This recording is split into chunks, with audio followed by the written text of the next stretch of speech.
I've had this YouTube channel here for over 11 years now. My first upload was in 2007, and I've been posting videos ever since. Starting with student films in college, and now everything from feature-length films to documentaries. Well, we have a studio-scale Millennium Falcon. Making movies as a hobby eventually led me to the career that I've had now for over a decade as a video journalist. Most of the videos I post on the channel are passion projects.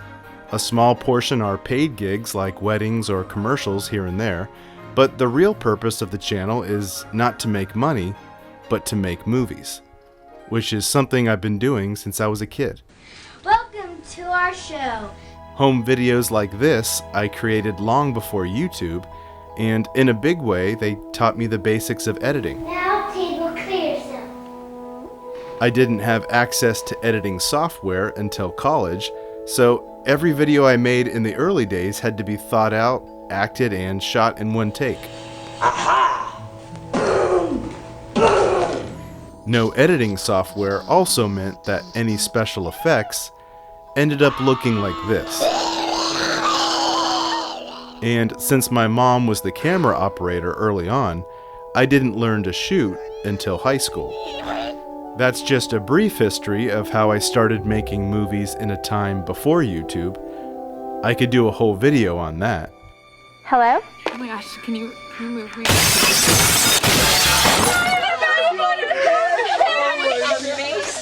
In this video, I'll showcase Cinemattox as a brand and explain its purpose and goal.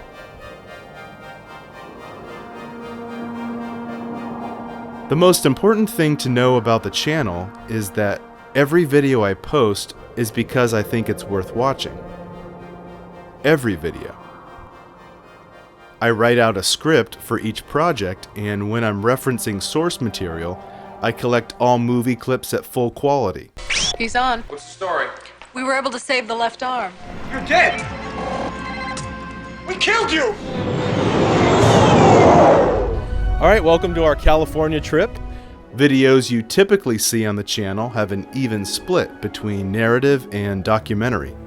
Narrative, basically telling a story, and documentary, telling a history. In 2017, I tried something new by including an additional category under documentary, where I started doing film reviews. Something that's become a big hit for the channel. It's a fun way to celebrate my favorite franchises while providing you, and also me, with new insight as I research the history. I treat every film review like a mini documentary. No flashy intro graphics to start off the video, just a few credits and a brief montage using a small studio set in my garage.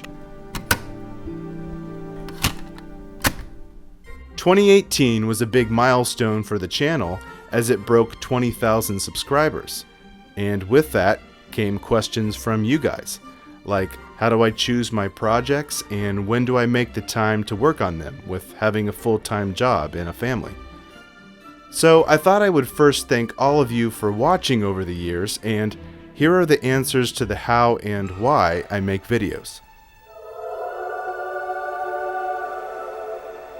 Something very intentional that I do here is to make this channel look and sound different from anything else you see on YouTube.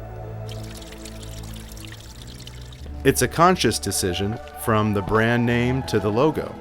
You should get a feel almost immediately that this is a channel that loves cinema and one that celebrates the history. All video you see here is either shot in 4K or is pulling clips from their original source at full quality. Real wrath of God type stuff. Human sacrifice, dogs and cats living together, mass hysteria. When a video is finished, it's uploaded in 4K every time. So feel free to watch videos full screen. A lot of subscribers here tell me that they watch content from the channel on their TV. It's an exciting time, and the culture we live in now not only can share things with the rest of the world, but every video shot has the potential to look amazing.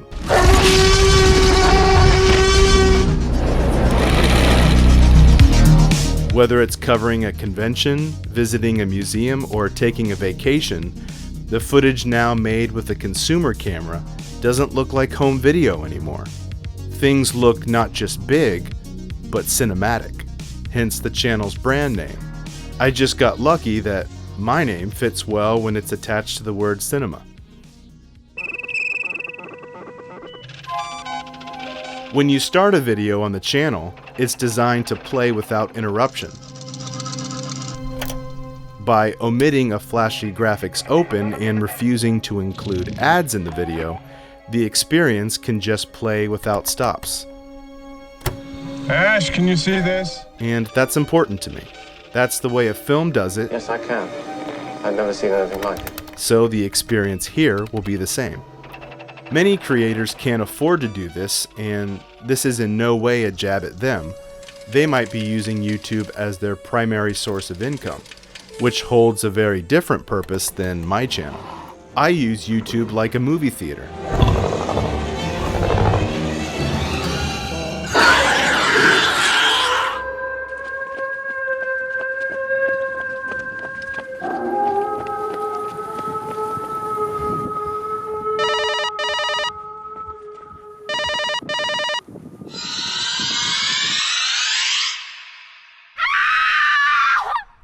As far as the look, I shoot everything in camera. If I'm making a reference to a novel or a comic book, I get shots of the actual book. I don't use digital images unless I can't find a physical copy. My style doesn't use a vlogger's approach by talking to the camera, but instead uses a video essay style, where I appear only in cutaway shots to give perspective. The reel-to-reel player in the logo is the set prop that I use to begin each film review and adds a nod to one of my favorite Sam Raimi films. This is Professor Raymond Noby, Department of Ancient History, log entry number 2. I believe I have made a significant find in the Castle of Kandar.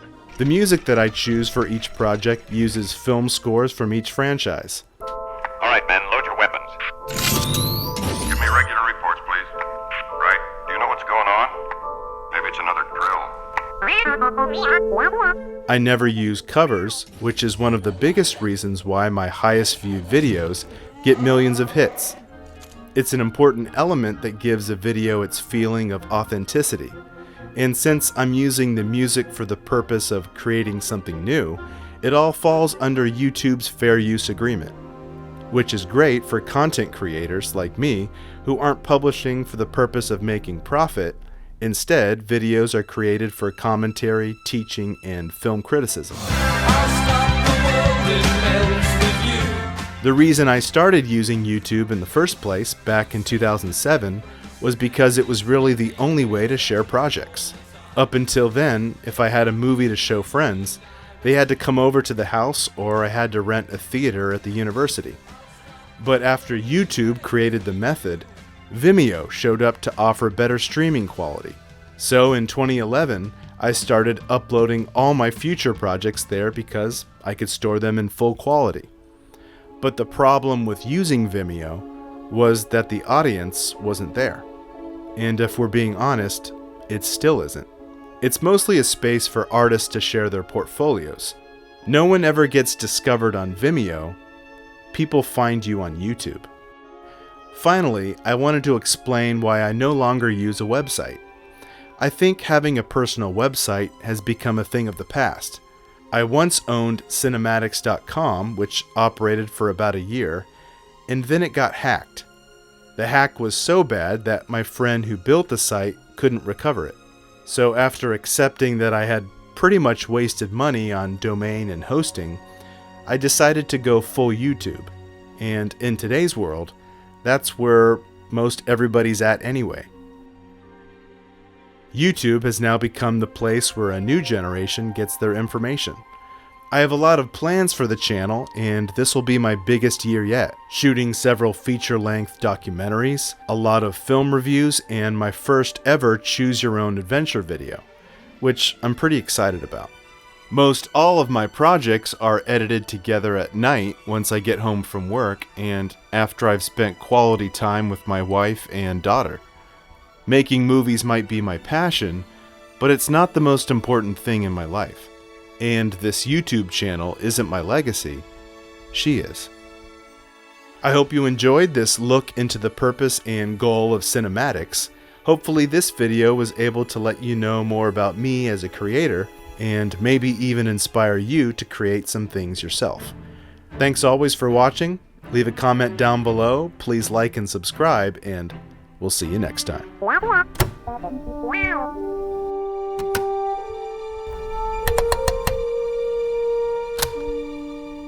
This is our most desperate hour. Help me, Obi-Wan Kenobi. You're my only hope.